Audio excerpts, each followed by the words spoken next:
Bonjour, je vais vous montrer sur un IFS 40 OP, donc c'est une friteuse gaz à chauffe indirect, comment il faut faire pour vérifier la pression des gaz sur les rampes, donc c'est la pression d'utilisation. Et après, je vous montre comment il faut faire pour régler la pression et aussi comment il faut faire pour régler la veilleuse. Donc d'abord, on vérifie l'appareil. Donc c'est une friteuse qui a été convertie en gaz propane. Donc la pression d'alimentation sortie de bouteille, c'est 37 millibars. Donc ici, ça arrive à 37 millibars. Pression d'utilisation ici, après sur les rampes, doit être réglée à 25 millibars.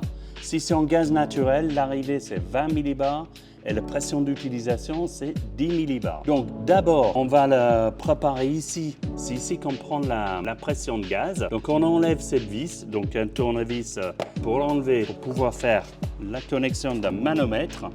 Donc on met ces tubes, c'est pas toujours facile, donc moi j'utilise des fois, j'avais pris savonné, ça aide à mettre le tuyau. Donc ici, on a mis le tuyau de l'appareil de la manomètre, ici. Après, on va allumer la friteuse et après, on va mettre en route et après, on va mesurer la pression de gaz. Si après, il faut le changer, on enlève cette capuchon, ici. C'est un capuchon rouge.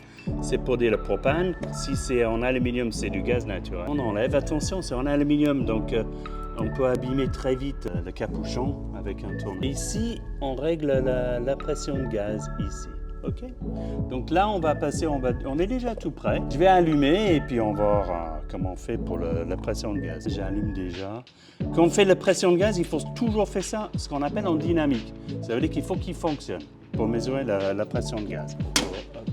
Ok, donc on va allumer la bouteille de gaz, mettre en route, voilà. Après, on va le mettre sur pilote. Donc ici, on voit ici, c'est marqué pilote. Et on appuie dessus pour allumer la veilleuse qui est ici.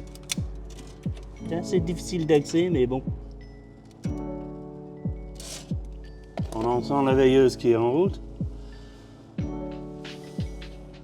On attend pour que le thermocouple soit chaud et puisse envoyer la tension vers la bobine qui est ici. Je relâche, il se tient, donc c'est bon. Après, je passe en on, donc en marche. Et après, les brûleurs, ils doivent se mettre en route. Ce qui n'est pas le cas. Pourquoi ils ne se mettent pas en route? Ici, on règle la veilleuse, donc avec un tout petit tournevis plate pour augmenter ou baisser. En tournant le sens contraire du montre, on augmente la flamme. Voilà, donc je l'ai mis un peu plus fort et après je remets ça. On entend plus là, tu vois. Donc ça, c'est la veilleuse. Après, je vais mesurer la tension sur le thermocouple. Là, j'ai mis en volt. Je relâche le thermopile. Je vois ce qu'il y a. On mesure comme tension.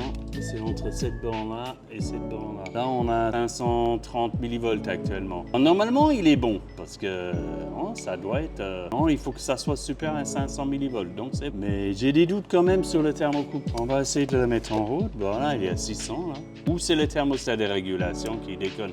A few moments later. Donc du coup, c'était pas en fait un problème thermopile, c'est le problème des thermostats de régulation qui n'était pas du tout réglé. Donc c'est pourquoi il se déclenchait pas. Voilà, donc on va le régler le thermostat de régulation après dans la prochaine vidéo. On appuie dessus. Donc là, on est à 27 millibars. Donc il faut qu'on enlève le C et baisser parce que c'est un peu fort quand même. Donc là, je baisse. Voilà. Donc en faisant le sens contraire du montre, on baisse la pression. Là, je suis à 24,5, 25 millibars, c'est parfait. Assez stable. Bon, juste une dernière consigne avant d'arrêter cette vidéo. Attention, n'enlève pas ça, parce qu'il y a le gaz qui peut sortir. Donc il faut arrêter la friteuse. Donc, on va mettre ça off et après on peut remplacer. On va la faire tout de suite d'ailleurs. Donc, je mets ça off, ça c'est bon, j'enlève ici et je mets le bouchon. Voilà, et bien fermé pour éviter les fuites. Voilà, on a la bonne pression de gaz.